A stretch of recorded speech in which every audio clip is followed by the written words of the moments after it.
Good afternoon, Irene. Good afternoon, ma'am. Okay, Irene, can you tell me about yourself? I'm Erin Francis Daa. I'm 31 years old and live in Zone 12, Cagayan de Oro City. Okay, I have few questions for you to answer, so let's start. Why do you want to work as a maid? I I I just because I help my family and I support my education of my kids. Okay, why you choose Malaysia when there is a lot of other country? I chose Malaysia because near in the Philippines and also safe in the Philippines. How are you qualified for this job? I qualify because I hardworking. Okay, may I know what your education level is? I'm high school graduate. What is your recent work experience? Experience is caretaker, caregiver, and babysitter. Have you worked abroad before? No, no, ma'am.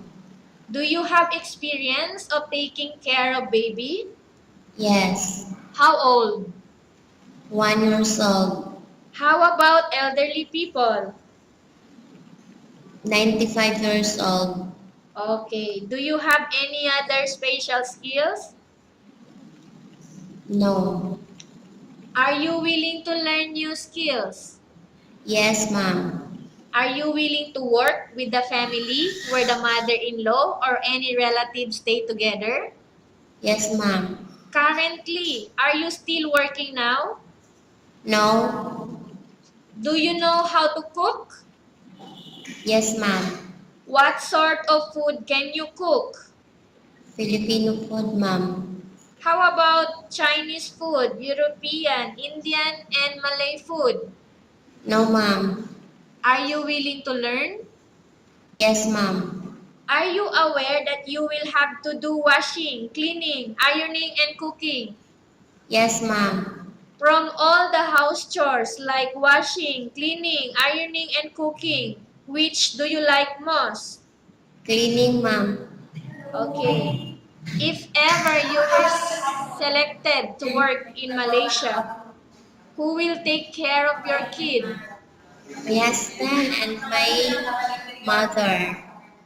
You are not allowed to use handphone during working hours. Yes, ma'am.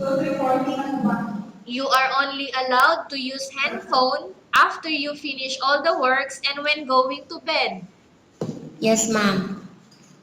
You are strictly needed to surrender the handphone to your employer in the morning and your employer will return back to you once you're going to bed. Yes, ma'am. If ever your employer finds out that you're abusing of using your handphone and it's affected your work performance, your employer will confiscate your handphone and you are not allowed to hold it anymore. Instead, your employer will allow you to call to your family 3 times in a month. You only allowed to bring normal phone and you are not allowed to bring smartphone. Are you agreed for the terms and condition? Yes, ma'am. Are you agreed to the rules and regulation for the handphone?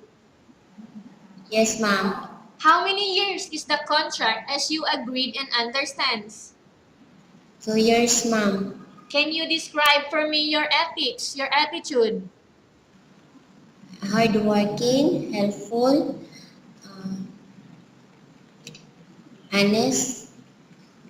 Okay. Can you promise not to use the telephone without the permission of your employer? Yes, ma'am. Can you promise not to put on makeup but to dress properly while work? Yes, ma'am. Can you promise not to invite friends and relatives without the consent of your employer? Yes, ma'am. Okay. Can you promise not to ask for advance salary from your employer under any circumstances? Yes, ma'am. Do you really understand some of the rules and regulation of the agency? Yes, ma'am. Do you pay any placement fee for you to come to Malaysia to work as a maid? No, ma'am. Do you have any history of sickness, example breast cancer or any other illness? No, ma'am. Do you suffer from any skin diseases, allergy or physical defects? No, ma'am. Have you suffered from any serious illness? No, ma'am. Do you smoke? No, ma'am. Have you undergone any operation? Cesarean, ma'am. 10 years na. 10 Okay, years. cesarean. Okay. Are you medical fit? No, ma'am. I will repeat the question. Are you medically fit? Yes, ma'am. Are you in any medication? No, ma'am. Are you allergic with any food? No, ma'am. Are you preferred to work for the employer of any race? Ma'am? Are you preferred to work for the employer of any race? Yes, ma'am. Are you prepared to eat the type of food taken by your employer? Yes, ma'am. Are you afraid of being left alone in the house? Yes, ma'am. Are you afraid of being left alone in the house? No, ma'am. Are you afraid of dogs or other pets? No, ma'am. Can you promise to work according to instruction from your employer? Yes, ma'am. Do you have any immediate family working in Malaysia? No, ma'am. Okay, Irene, we Yes, have ma'am. finished our question section. Let's go to case study. I have a case study for you and I want you to answer me truthfully. Upon arrival in Malaysia within 6 months, if ever any of your family members passed away, what will you do? I will finish my 2 years contract.